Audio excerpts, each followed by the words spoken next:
Il y a beaucoup de profondeur. Pourquoi je suis allé là-bas? Parce qu'en réalité, ça n'a pas d'importance, je ne veux pas les toucher. Mais pourquoi je les touche? Il y a un rapport. Le premier jour, deuxième jour, troisième jour, Dieu me disait que il y a un soir, il y a un matin, et Dieu trouva que cela était bon. Le sixième jour, quand Dieu finit à créer la femme, la toute dernière créature qui était créée le sixième jour, ensemble avec l'homme et l'animal. Maintenant, le septième jour, Dieu se repose. Mais écoutez, la Bible dit ceci. Le septième jour, Dieu se reposa. C'est-à-dire, la Bible dit encore, Dieu bénit le septième jour. Mais Dieu n'avait pas béni le premier jour. Il n'avait pas béni le deuxième jour. Il n'avait pas béni le troisième jour. Il n'avait pas béni le quatrième jour. Il n'avait pas béni le cinquième jour. Même le sixième jour, Dieu ne l'avait pas béni. Si vous allez relire à la maison, mais le septième jour, Dieu l'avait béni. Pas seulement de la bénédiction. Dieu l'avait béni. Il avait sanctifié. Et il se reposa. C'est-à-dire, dans le septième jour, il y a trois choses. Il y a la bénédiction, il y a le repos, il y a aussi la sanctification. Dans le septième jour, dans le premier jour, il n'a pas sanctifié le premier jour. Il n'a pas sanctifié le premier jour. Non. Dieu n'a pas béni le premier jour. Il n'a pas sanctifié le premier jour. Mais le septième jour devrait être sanctifié, béni, et devrait être le jour du repos. C'est-à-dire, si vous voulez du repos, vous ne pouvez pas vous limiter au deuxième jour. Il faut aller jusqu'au dans le septième jour pour trouver du repos. Est-ce qu'il y a quelqu'un qui comprend ça?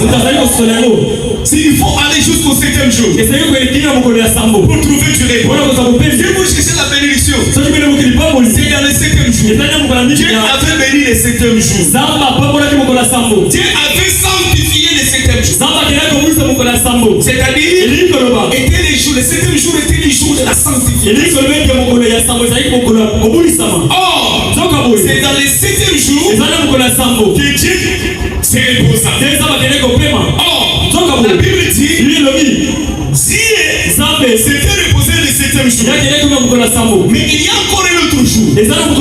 La Bible appelle ce jour-là un jour nouveau. Un jour nouveau. Un jour nouveau. Et la Bible dit, si Josué avait accordé du repos aux enfants d'Israël, Dieu ne parlait pas d'un autre jour. Mais Dieu parle encore d'un autre jour.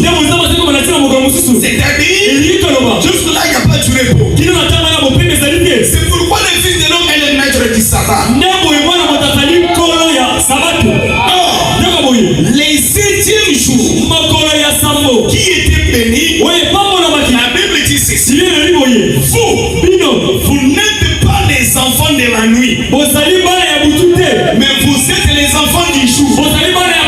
C'est-à-dire, si nous sommes les enfants du jour, nous sommes les enfants du 40e jour.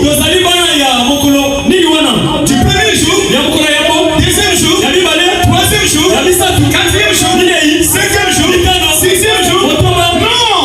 La Bible dit en Thessalonique, vous êtes les enfants du jour. Vous êtes les enfants du jour. Oh, ces jours-là, c'est ça les jours nouveaux. Les nouveaux sabbats.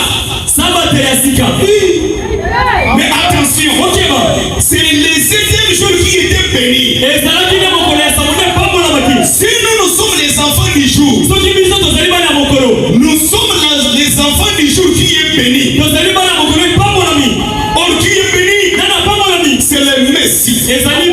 Dieu a venu. Je bénirai toutes les nations du monde en ta postérité. Il a dit à Abraham. Et la Bible dit, en Romains chapitre 9.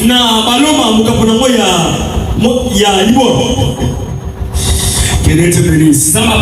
Est-ce que vous comprenez cela? Romains chapitre 9.